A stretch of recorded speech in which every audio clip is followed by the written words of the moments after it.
오늘 성경 말씀을 보면 예수님의 이 땅에 오심을 소개하면서 우리에게 예수님의 어머니 마리아와 더불어 아버지 요셉에 대하여 말씀합니다.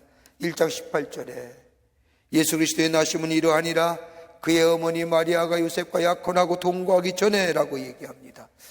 예수님의 어머니 마리아에 대해서는 잘 알고 있습니다. 동정녀 탄생이라든지 가나의 혼인잔치에서의 예수님께서 하신 말씀을 그대로 순종하라고 얘기했던 그 어머니 마리아, 곳곳에서 어머니의 마리아의 모습은 나타나 있지만은 예수님의 아버지인 요셉에 대해서는 별로 나오질 않습니다. 아니, 알려고 하지 않지요. 그런데 오늘 본문의 말씀을 보면 요셉을 떼어놓고는 예수님의 탄생을 이야기할 수가 없습니다. 요셉을 제하해 놓고는 예수님의 동정녀 탄생 이해가 되지 않습니다. 그가 어떤 일을 했든지 그가 하나님의 거대한 구속의 역사에 어떤 역사를 했는지 오늘 마태는 역사를 통하여 우리에게 귀하게 교훈과 더불어 말씀하고 계십니다. 예수님이 땅에 오시는 대강절 네 번째 주일, 오늘 교회적으로는 성탄주일입니다.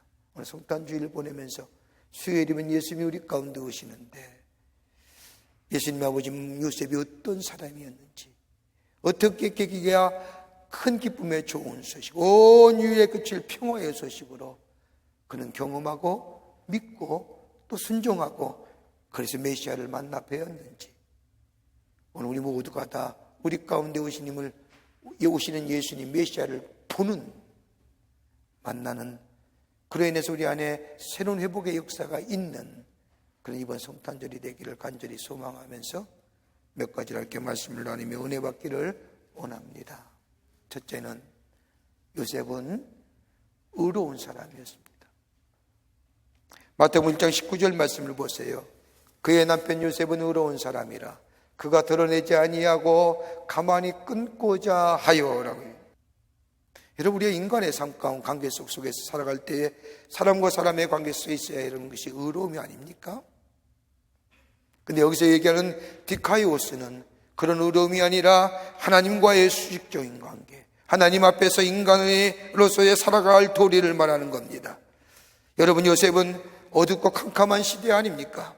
여러분, 구약성서의 말라기의 마지막 예언서의 말씀이 말라기인데 그 말라기의 말씀과 저 마태복음의 첫 번째로 세례 요한이 광야에서 회개하라 천국이 오라 가까이 왔니라, 이 말씀이 성경책은 한 장밖에 차이 안 나지만은 무려 시간적으로 몇 년인 줄 아십니까? 400년입니다.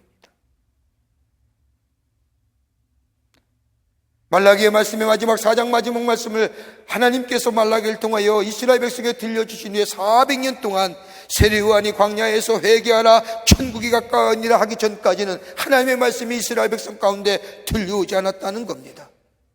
하나님의 말씀을 들어야만이 어디로 가야 하는지 갈 길을 알고 무엇을 해야 할지 할 일을 아는데 하나님의 말씀이 들려오지 않으니 그 자체가 암묵의 시기요 침묵의 시기입니다. 그러기 어디로 가야 할지 무엇을 해야 할지 알지 못하는 이스라엘 백성,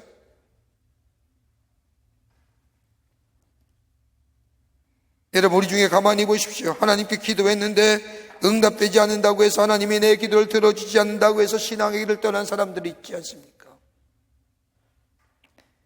어떤 사람은 하나님 앞에 기도해봤자 내 기도가 응답되지 않는데 라고 하며 기도의 의욕을 잃어버린 사람도 있지 않습니까? 더더구나 우리 주변에는 수많은 일들을 바라보면서 하나님 왜 이렇게 부조리하고 이 부정한 일을 보면서 침묵하고 계십니까? 라고 하여 신앙을 떠난 사람도 있고요. 내가 그렇게 교회 일에 헌신하고 충성하였건만 다른 사람이 날 대하여 알아주지 아니하고 인정하지 않는다 하여 우리 신앙의 자리를 벗어버린 자도 우리 주변에 있지 않습니까?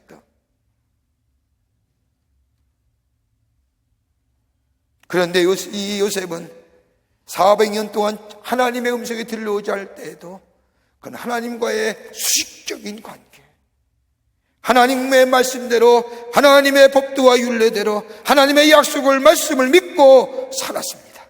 신뢰했습니다. 그 약속을 신뢰하는 사람으로서의 삶을 살아갔다는 겁니다. 자신의 마음에 떠오르는 생각이나 세상의 조류에 따라 사는 것이 아니라 하나님의 신실하신 약속에 따라 약속의 말씀을 믿고 그 믿음으로 살아갔다는 겁니다. 여러분, 이런 사람에게 하나님의 약속이 성취되는 겁니다. 여러분, 누가복음 2장 25절의 말씀을 보면 시므온이라는 사람을 소개하지요. 예루살렘에 시므온이라는 사람이 있으니 이 사람은 의롭고 경건하여 이스라엘의 위로를 기다리는 자라, 성령이 그 위에 계시더라. 여러분, 시므온은 나이가 많은 노인이옵니다. 이 시므온 나이가 많지만 일평생 기다려온 메시아 오신다는 그 하나님의 약속의 말씀을 붙잡고 하나님의 거룩한 관계를 저버리지 않았습니다. 나이가 많아 하나님 나라에 갈 날이 점점 가까워왔음에도, 그럼에도 불구하고 자기에게 기다려진 하나님 메시아의 기다림의 시간은 점점점 작아지고 점점점 짧아지지만, 그러나 이 시므온은 그 하나님의 약속을 포기하거나 그 메시아의 오심을 포기하지 아니하고 그 약속을 붙잡고 찬송가의 가사처럼 이 눈에 아무 증거 아니 배워도라고 하는 찬송가의 가사처럼 그 약속을 붙잡고 살 때에, 하나님의 위로를 기다리게 될 때에, 메시아를 기다리게 될 때에, 치유자와 회복자로 오시는 그 예수가 나의 삶의 위로자가 되심을 믿고 기다리게 될 때에, 그게 뭐예요? 그의 나이 95세에 메시아를 만나요.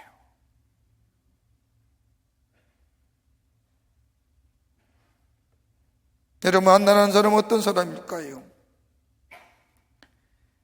안나라는 여인은 남편과 7년을 살다가 사별하고 무려 84년을 산 이 노파입니다. 결혼하고 딱 7년 살고 나머지는 혼자 살았습니다. 여러분, 이때에 혼자 산다는 과부가 혼자 산다는 게 그 녹록한 일일까요? 사회적으로도 제외당하고 공동체에서도 소외당하고 아무런 것을 누릴 수 없는 이 안나라고 하는 이 노파, 그는 하나님의 약속의 말씀을 저버리지 아니하고 희망을 포기하지 않습니다. 아마도 그녀의 인생길을 가만히 돌아보면 희망이라는 게 사라진 인생일지도 모릅니다. 여자가 혼자의 몸으로 살아간다는 것, 지금과의 상황은 많이 다릅니다. 완전히 죽은 것 같은 인생이지만 포기하지 않습니다. 하나님의 거룩하심을 믿었습니다. 하나님의 사랑을 믿었습니다. 하나님의 자비하심을 믿었습니다. 이 세상에는 위로가 없음을 압니다. 긴 세월 동안 살아오면서 이 세상에는 위로함이 없습니다. 하나님만이 우리의 위로가 되어주시고 그 위로자가 오실 예수 그리스도 메시아만이 나의 참된 위로가 된다고, 그 약속을 믿고 그 약속을 붙잡고 하나님과의 의로운 자의 삶, 수직적인 관계를 저버리지 아니할 때에 무려 84세 된 이 노인에게 예수가 뭐예요? 찾아와 만난 거예요. 어떤 자가 예수를 만납니까? 의로운 자의 삶, 하나님과의 관계를 포기하지 않는 겁니다.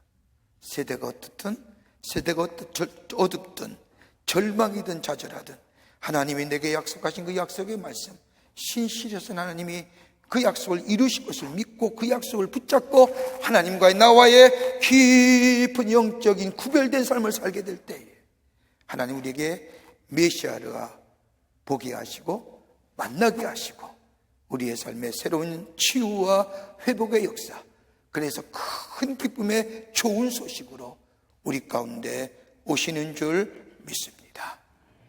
그냥 지나가는 카이로스의 크리스마스가 아니라 크로노스의 크리스마스가 아니라 카이로스의 크리스마스가 될 때. 두 번째로는 요셉은 사랑의 사람이었습니다. 오늘 1장 19절 말씀을 보십시오.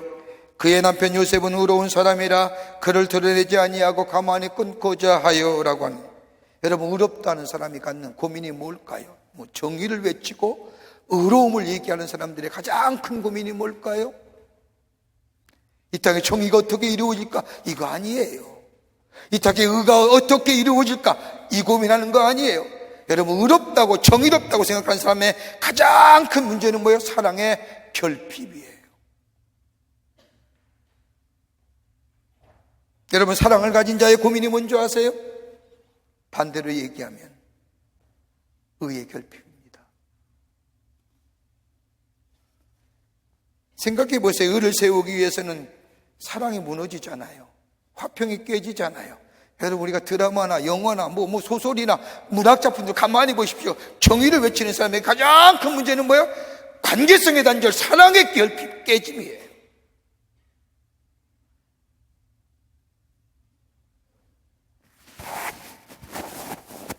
여러분, 이렇게 본다고 하면 사랑과 의로움이라는 것은 공존할 수 없는 속성입니다. 여러분, 인간의 삶 속에, 인간의 마음 속에 사랑이란 것과 의로움이 공존합니까? 절대 공존 못합니다. 그러나 하나님의 속성 안에는 의로움과 사랑이 공존하지요. 여러분, 인간의 마음 속에는 사랑과 의가 동시에 나타날 때에 우리의 마음은 갈등이고 우리의 마음은 아픔입니다마는 하나님에게는 사랑과 의로움이 동시에 드러납니다. 여러분, 나와 관계없는 사람에게 의를 적용하기는 쉬운 겁니다. 보세요. 쉬워요. 나랑 관계없다고 하십시다. 의로움 가지고 얼마든지 정죄할 수 있어요. 사랑하지 않는 사람에게 의로움을 적용하기는 쉬운 겁니다. 그런데 문제는 뭐냐? 사랑하는 사람에게 의로움을 적용하기는 것은 어렵습니다. 여러분, 사랑하는데 의로움과 정죄한다면 그 사랑일까요? 그 사랑 아니에요. 여러분, 결혼생활 하시는데 남편이 맨날 따져요. 맨날 의로운 채예요. 그럼 그게 사랑하는 걸까요? 여러분, 맨날 지적질만 하고 생각합시다. 그 살만합니까? 살만해요? 아니, 못 살죠. 넘어갈 줄도 있어야죠. 왜 넘어가요? 사랑하기에.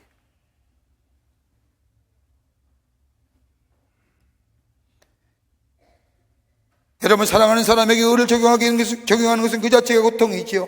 여러분, 구약 성서의 말씀을 보면 유다의 예언, 남유다의 예언자로서 하나님의 이스라엘, 북이스라엘에 대하여 예언했던 호세아 선지자가 있습니다. 그가 외쳤던 예언의 주제는 하나님의 심판과 하나님의 공의와 하나님의 정의였습니다. 북방 이스라엘 사람들에게, 남유다 사람에게는 하나님의 의와 하나님의 공의와 하나님의 정의를 전했지만 저 북쪽에 있는 이스라엘 백성, 자신의 동족인 사람에게는 하나님의 예언의 말씀을 전하는데 사랑이었습니다. 그 사랑을 어떻게 전할까? 하나님의 사랑을 어떻게 전할까? 하나님을 배반하고 다른 신 우상을 섬기는 저 이스라엘 백성들, 어떻게 하면 저들 가운데 하나님의 사랑이 저들에게 드러난 바, 저들에게 나타난 바를 증거할 수 있을까 생각하다 못해 이 호세아는 어떻게 해요? 길에서 몸을 파는 여자를 자기 아내로 삼아요. 그리고 그 사이에 아들을 낳아요. 첫째는 자신의 아들인 줄 알아요. 그 다음에 이 여인이 그 집에 잘 살다가 나가요. 또 나가서 길의 여자가 돼요. 그리고 다시 돈을 지불하고 속량하여 랜섬하여 그 여자를 데리고 와요. 그런데 그 사이에 아들이 나요. 근데 아들이 내 아들인지 다른 사람의 아들인지 알 수가 없어요. 뭐 하는 얘기예요? 그 모습 속에서 하나님의 사랑을 보여주는 거예요.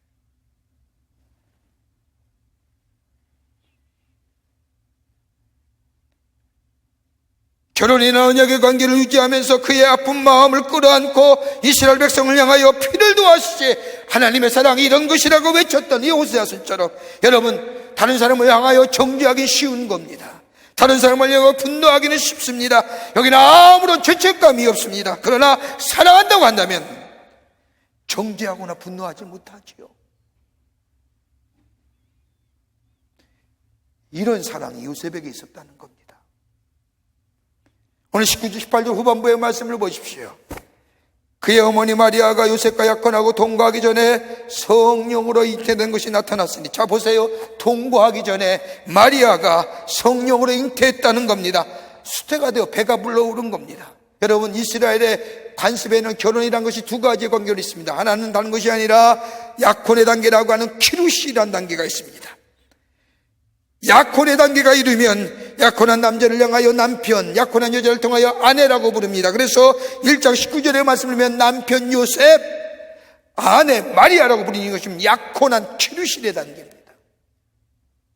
동거하지는 않습니다. 결혼을 약속한 단계이기에 사랑하는 귀한 마리아를 향하여 내 아내, 요셉을 향하여 내 남편이라 부를 수 있습니다. 그런데 또 하나의 단계가 있지요. 결혼의 단계, 히브리어로 루파라고 얘기하는 이 단어는 결혼식하여 함께 사는 단계를 얘기합니다. 그런데 오늘 본문의 말씀을 보십시오. 저들이 정식으로 결혼하지 아니하고 약혼한 키루신의 단계입니다. 그런데 이 마리아가 성령으로 잉태하여 배가 부른 겁니다. 여러분 어떻게 할까요?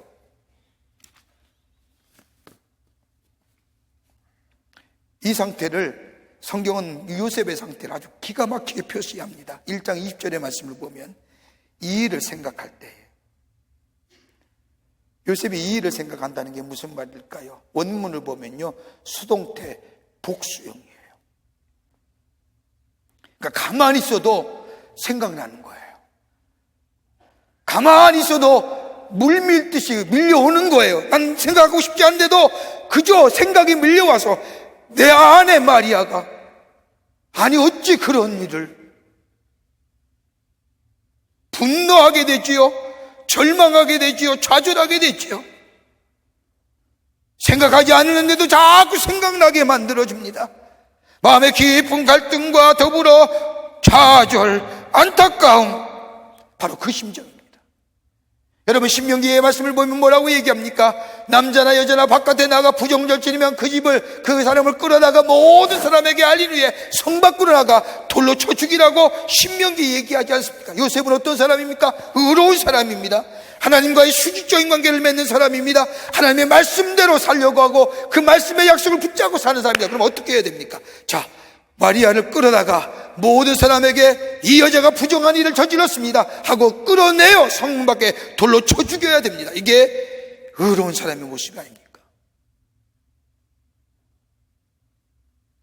그 의를 행하면 뭐가 결핍이에요? 사랑이 결핍. 사랑하자니 하나님과의 의로운 모습이 사라지는 거예요. 여러분 고민 안 하겠습니까?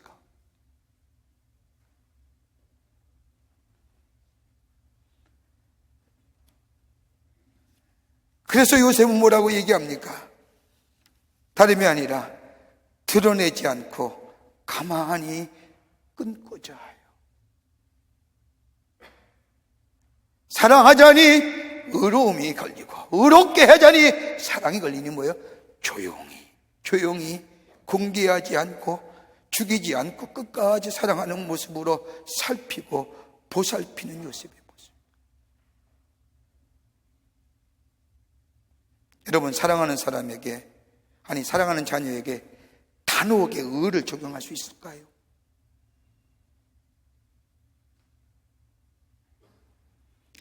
여러분 사랑하는 사람에게 정의라는 것이 그렇게 쉽게 적용되던가요?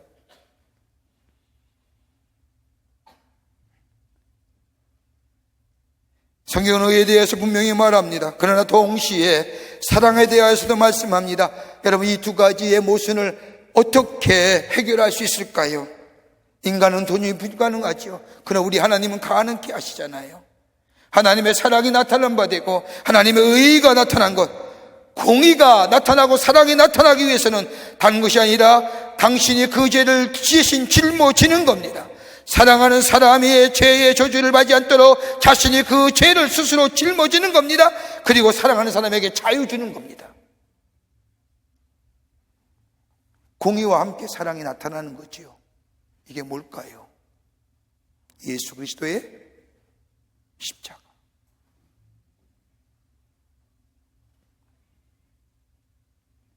당신이 하나밖에 없는 아들을 십자가에 못 박기 위하여 이 땅에 보내주신 하나님, 하나님의 공의로 판단한다면 심판받아야 죽을 수밖에 없는 우리들, 그러기에 우리의 죄를 대신 대속하고 대신 짊어지시고 우리를 위하여 대신 죽으심으로 하나님의 공의가 나타나고 더불어서 우리를 사랑하신다는 하나님의 사랑이 더블 이미지라는 거예요.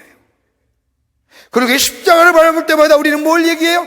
내가 죽고 내가 사는 하나님의 공의로 내가 죽고 하나님의 사랑으로 내가 다시 살아나는 공의와 사랑의 더블 이미지가 십자가 속에 담겨지는 거예요.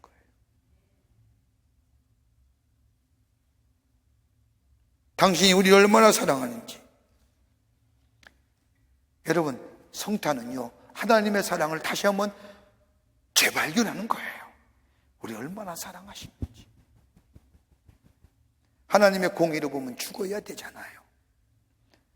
죽어요.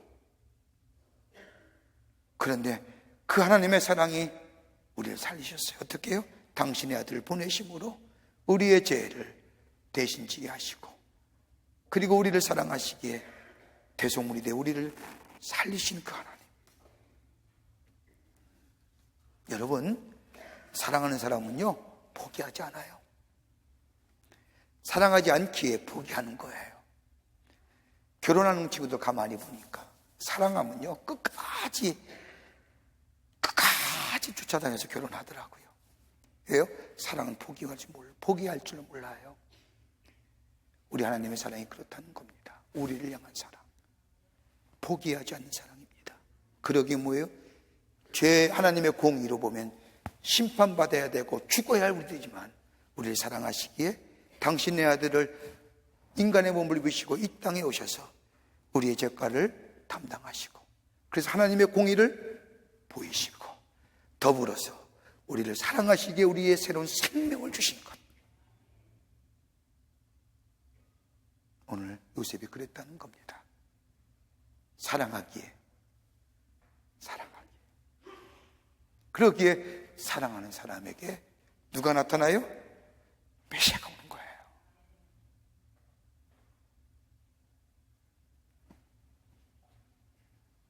끝으로 메시아의 오심을 증거하는 순종의 삶을 삽니다. 순종의 삶이지요. 메시아의 오심을 자신의 증인으로 자신의 삶을 지켜나갔다는 겁니다. 여러분, 마태복음 1장 21절과 22절의 말씀을 보면 아들을 낳으리니 그 이름을 예수라 하라. 이는 그가 자신 백성을 그들의 죄에서 구원할 자이심이라 하니라. 이 모든 일이 된 것은 주께서 선지자로 하신 말씀을 이루려 하심이니. 보세요, 갈등하잖아요. 그때에 고민하고 갈등하는 요셉에게 하나님의 천사가 나타나 말합니다. 20절의 말씀을 보면 주님께서 요셉에게 다윗의 손 요셉아, 오늘 너에게 구원이 이르노니라. 여러분, 이 한마디에 다윗의 요셉의 문제가 해결된 거예요. 다윗의 손 요셉아, 오늘 너 구원받았니라. 자, 보십시오. 요셉은 하나님의 말씀을 믿고 약속의 성취를 바라보며 살던 사람입니다. 지금 이렇게 어두운 시절이고 절망의 시절이고 도무지 흑암의 시계고 하나님의 말씀이 들려오지 않는 시대지만, 그러나 하나님은 약속한 것을 이루신다는 그 약속의 말씀을 믿고 메시아 대망의 사상을 가지고 기다렸습니다. 그런데 오늘 일어난 일들을 보면서 주의 천사가 나타나요. 다윗의 손 요셉아, 오늘 내가 구원받았느니라. 이 말 한마디에 다윗의 모든 문제가 해결된 겁니다. 어떻게 해요? 하나님의 약속의 성취를 보는 겁니다. 다윗의 손 요셉아, 저 2000년 전에 자신의 손주의 할아버지였던 저 다윗에게 약속했던 하나님의 약속, 내 혈통에서 인류를 구원할 메시아가 태어날 것이라고 하는 그 예언의 말씀, 그 예언자가, 그 메시아가 오기만 하면 우리는 구원을 얻고 새로운 생명을 얻는다고 하는 그 하나님의 약속을 믿었던 이 요셉에게 오늘 내가 구원이 임하니라. 구원의 여망이 사라진 그때 내게 구원이 임한다. 요셉의 자손 다윗아, 요 말 한마디에 저 마리아에게 태어나고 저 마리아에게 잉태한 저 생명이 주님이 우리에게 약속하신 약속의 성취자로 오신 메시아임을 요셉은 깨달은 겁니다. 그리고 어떻게 해요? 관계를 끊었잖아요. 딴 데 보냈잖아요. 이 요셉이 오늘 본문의 말씀을 보면 요셉이 저 엘리사벳과 사게라 집에 있던 마리아를 데리고 옵니다. 그리고 자신의 아내의 위치로 회복시켜 줍니다. 그리고 메시아의 태어나심에 증인된 삶, 주께서 오십니다. 인류의 가장 기쁜 소식입니다 라고 하는 증인된 삶을 삽니다. 또 하나 중요한 사실이 있죠. 본문의 말씀을 보면 요셉은 하나님의 말씀에 순종하여 마리아를 자신의 집으로 데려온 후에 예수님이 이 땅에 오신다는 것, 그 메시아의 대망이 이루어지기 위해서 예수님이 태어날 때까지 마리아와 동침하지 않습니다. 왜요? 만약 요셉이 마리아와 동침했었다면 하나님의 예언의 말씀은 뭐예요? 손상될 것입니다.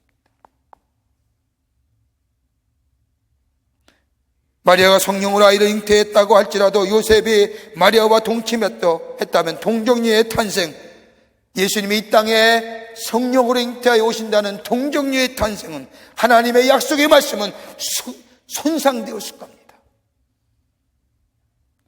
마리아를 지킵니다. 하나님의 약속의 말씀, 예언의 말씀이 그대로 이루어지기 위해서 요셉은 나를 통하여 이루어지도록, 하나님의 놀라운 구원의 역사가 이루어지도록 의인된 삶으로 자신을 지킵니다. 그게 뭐예요? 오베이한 거예요. 순종한 거예요. 이렇게 본다면 메시아는 어떻게 보여지느냐? 하나님과의 의로운 관계, 하나님과 사랑하며 이웃을 사랑할 줄 아는 사랑의 사람, 그리고 주의 말씀에 뭐하는 자예요? 순종하는 자가 메시아를 보고 메시아를 만나고 만남과 본 속에 구원과 치유와 회복의 역사를 경험하는 놀라운 은혜가 임하게 됩니다. 이게 성탄입니다. 여러분, 버스라고 하는 뮤지컬 보신 분 계십니까? 버스라는 뮤지컬을 보면 이런 이야기가 나오죠.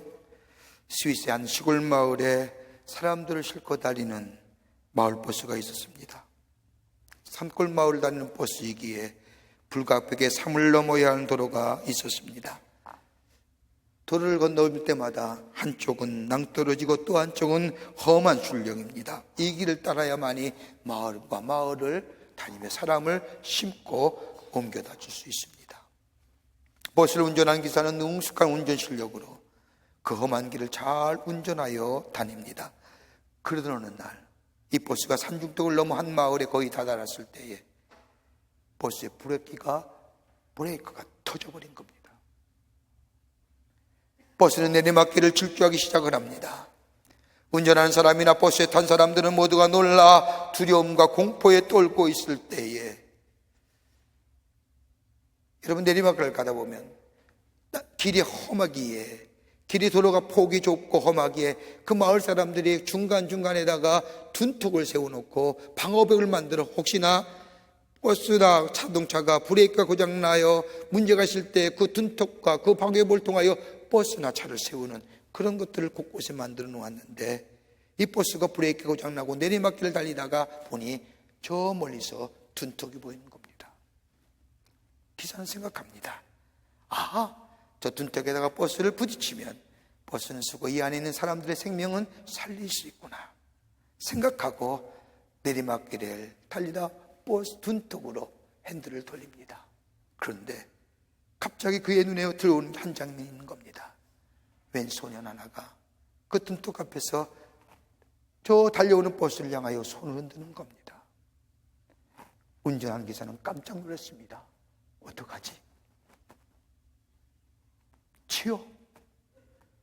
저 아이를 치고 간다면 버스는 설지 모르지만은 저 아이는 죽을 텐데, 그렇다고 저 아이를 피하여 버스를 이 내리막길로 브레이크가 고장나는 이 버스를 몰고 운전하여 저 내리막길을 넘어간다면 이 안에 사람들의 생명을 담보하지 못하는데 잠시 고민합니다. 어떻게 할까? 고민하다가 이 운전기사가 결단합니다. 그래, 하는 수 없지. 이 안의 생명을 살리기 위해서는 저 둔턱, 저 아이를 치고 가는 수밖에 없구나. 그리고 그 아이를 향하여, 그 뒤에 있는 둔턱을 향하여 차를 몹니다. 차가 쿵 하는 소리와 함께 아이를 치고 둔턱에 쾅 부딪힘으로 버스는 씁니다. 버스에서 안에 있던 승객들이 불이 나게 나옵니다. 아이가 어떻게 되었을까? 와보니 아이들이 이미 피투성이 되어 죽고 있었습니다. 웅성웅성할 때에 버스 운전사가 내려서 그 아이를 붙잡더니 그 아이를 가슴에 안고 대성통곡을 합니다. 왜 저렇게 울까?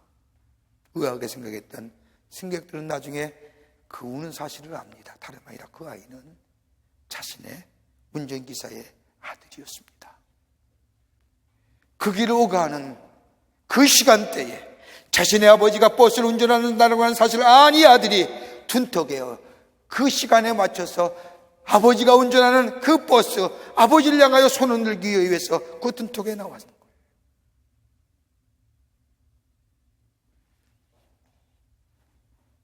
그러면서 뮤지컬의 마지막 부분에 이런 감동적 노래가 흘러나옵니다.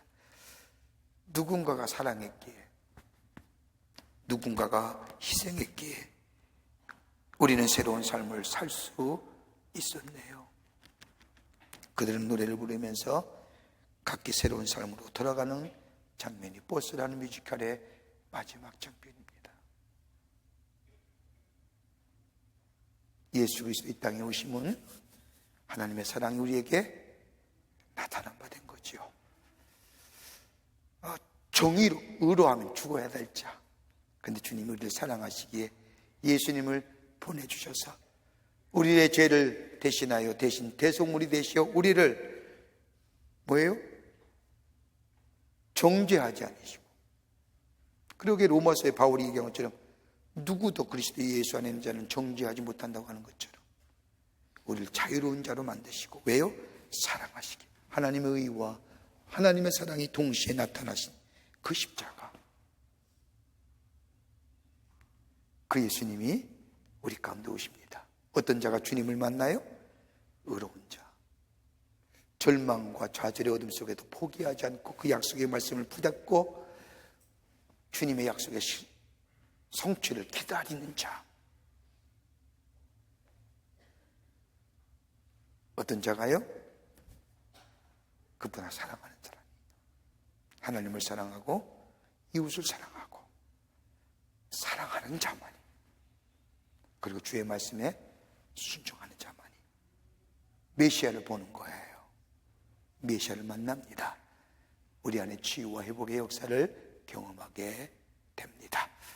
그래서 고백하기를 큰 기쁨의 소식이라, 큰 기쁨의 소식이라 고백되어지는 복된 삶, 복된 하나님의 은혜를 경험하는, 하나님의 은총을 경험하는 삶이 되는 줄 믿습니다. 이런 성탄의 기쁨이, 성탄의 은혜가 여러분과 저 가운데 충만하시기를 주의 이름으로 축원합니다. 하나님 감사합니다. 저희들 사랑하셔서 당신의 아들 우리 가운데 보내주시고 우리의 죄를 위하여 대신 십자가에 달려 돌아가심으로 하나님의 의유와 하나님의 사랑을 우리에게 주신 그 놀라운 하나님의 사랑, 이 성탄절에 그 사랑을 다시 한번 깊게 체험하며 새롭게 우리의 심령 안에 치유와 회복의 역사를 경험하는 복된 삶 되어지게 하여 주시옵소서. 그래서 하나님께는 영광이고 이 땅의 모든 사람이 그 은혜를 입은 사람이 기쁨이 되는 이 복되고 또 기쁘고 감사가 넘치는 성탄의 계절이 되게 하여 주시옵소서. 주 예수님 우리 가운데 오시는데 깨끗한 마음 되어 주여 어서 오시옵소서, 나의 마음에 자종하여 주시옵소서라고 고백하며 주님 모시고 새로운 하나님의 역사를 이루어 나가는 저희들로 삼아 주시옵소서. 감사하며 예수님의 이름으로 기도하옵나이다. 아멘.